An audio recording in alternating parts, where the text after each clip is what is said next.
ईसा मसीह में प्यारे भाइयों और बहनों, पवित्र ग्रंथ मानवों की प्रति ईश्वर प्रेम का और इसके अनुसार मानवों की प्रतिक्रिया की कहानी है। क्यों ईश्वर उनके खिलाफ फुनफुनाने वाले लोगों को मिस्र की गुलामी से प्रतिज्ञा देश तक पहुंचाया? क्यों ईश्वर बेवफाई और विश्वासघात लोगों को बाबिलोन की गुलामी से छुटाया? अस्वीकार करने वाले और सब पापियों के लिए क्यों ईसा मसीह कलवारी पर अपना जीवन क्रूस पर चढ़ाया? क्यों पवित्र आत्मा कमजोरी लोगों की कलीसिया को शुद्ध करके आगे ले जाते हैं? ये सबको एक ही उत्तर है, मानवों के प्रति ईश्वर का असीम प्यार।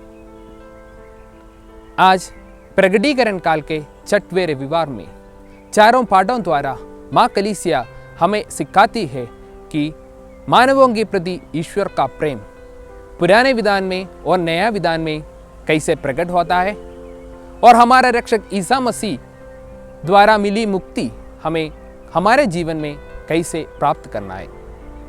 पंच ग्रंथ में ईश्वर इस्राएल लोगों को मिस्र की गुलामी से बचाने की कहानी हम देखते हैं। हमको मालूम है कि मूसा द्वारा ईश्वर ये मुक्ति सबल बनाया।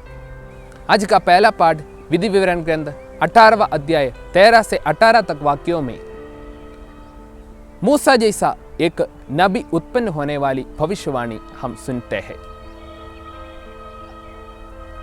प्रेरित चरित्र 3 अध्याय 22वां वाक्य में पेंतकुस्त के बाद पवित्र आत्मा से पूरित होकर संत पेतरुस कहते हैं, ये भविष्यवाणी ईसा मसीह पर पूर्ण हुई है। वैसे मूसा इस्राएल लोगों को मिस्र से बचाया, वैसे ईसा मसीह मानव कुल को पाप से और शैतान की हवाले से मुक्त देता है। इस्राएल के चुने हुए लोग हैं इस्राएल लोग, लेकिन वे ईश्वर का प्रेम और उनकी आज्ञाओं को भूलकर अन्य देवताओं की पूजा की। वे पराये देश गुलाम बन गए, लेकिन ईश्वर का प्रेम उन्हें नहीं छोड़ते। आज का दूसरे पाठ यशायाह नबी का ग्रंथ 48वां अध्याय 12 से 20 तक वाक्यों में हम देखते हैं कि ईश्वर का प्रेम इस्राएल लोगों पर प्रकट होता है।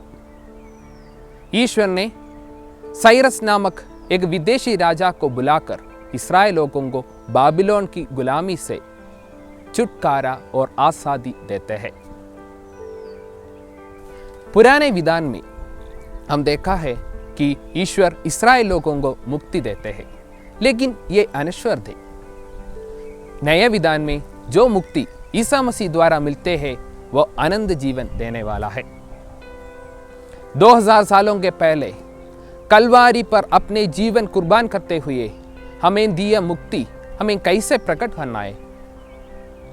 2000 सालों के पहले कलवारी पर चढ़ाई गई बलि से मुक्ति हमें कैसे प्रकट करना है, इसके बारे में आज का तीसरे पाठ इब्रानियों नाम पत्र 6वां अध्याय 9 से 15 तक वाक्यों में हम देखते हैं। हमने देखा है कि पुराने विधान में ईश्वर इस्राएल लोगों को मुक्ति देते हैं, लेकिन ये नश्वर थे। नए विधान में जो मुक्ति ईसा मसीह हमको देते हैं वो आनंद जीवन दिलाने वाला है।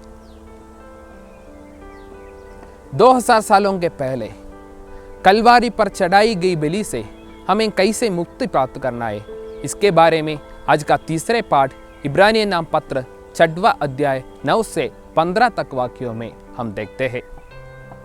जैसे विश्वास का पिता इब्राहिम ईश्वर की प्रतिज्ञाओं को बहुत समय तक धैर्य रखने के बाद प्राप्त किया, हम भी 12वां वाक्य के अनुसार ढिलाई ना करें, वरन उन लोगों के जैसे आचरण करें जो अपने विश्वास और धैर्य के साथ ईश्वर की प्रतिज्ञाओं की भागीदार बने गए। आज का सुसमाचार मानव कुल की मुक्ति चाहने वाले प्रेमी पिता को और प्रेमी ईश्वर को स्पष्ट रूप से प्रस्तुत करता है। मानव कुल के रक्षा चाहने वाले ईश पिता को हम 3 अध्याय 16 वाक्य में देखते हैं। ईश्वर ने संसार को इतना प्यार किया कि उसने उसके लिए अपने इकलौते पुत्र को अर्पित कर दिया, जिससे जो उसमें विश्वास करते हैं उनका सर्वनाश ना हो बल्कि आनंद जीवन प्राप्त करे।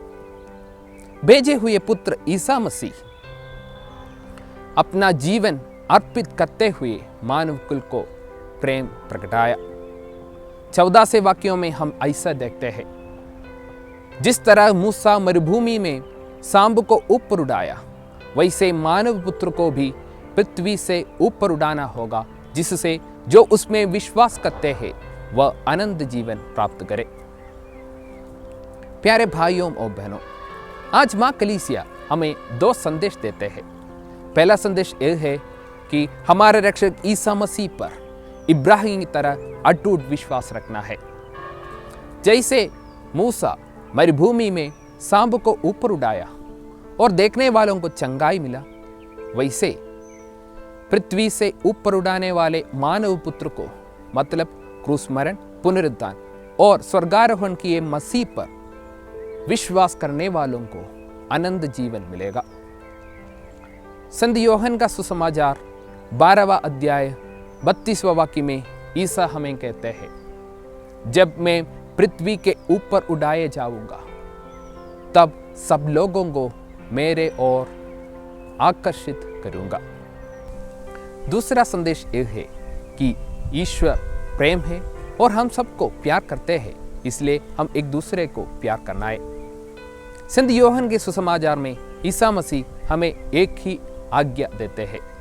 13वां अध्याय में हम ऐसे पढ़ते हैं, मैं तुम लोगों को एक नया आज्ञा देता हूं, एक दूसरे को प्यार करो।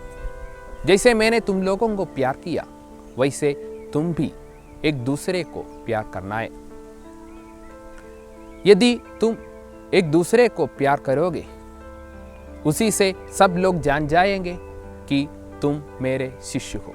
इसलिए आइए भाइयों और बहनों, संसार की एक ही रक्षक ईसा मसीह पर सुदृढ़ विश्वास रखते हुए, मसीह द्वारा दिखाए मार्ग पर चलते हुए आनंद जीवन प्राप्त करने के लिए कोशिश करें। मिसा बलिदान में ईसा मसीह को अनुभव करते हुए, ईश्वर जन ग्रहण करते हुए, एक दूसरे को प्यार करते हुए, ईसा मसीह का प्यार का सुसमाचार दुनिया के अंत तक फैलाने के लिए हम अपने आप को तैयार करें। मानव को प्रेम करने वाले ईसा मसीह हम सबको आशीष दे। पिता, पुत्र और पवित्र आत्मा के नाम पर आमीन।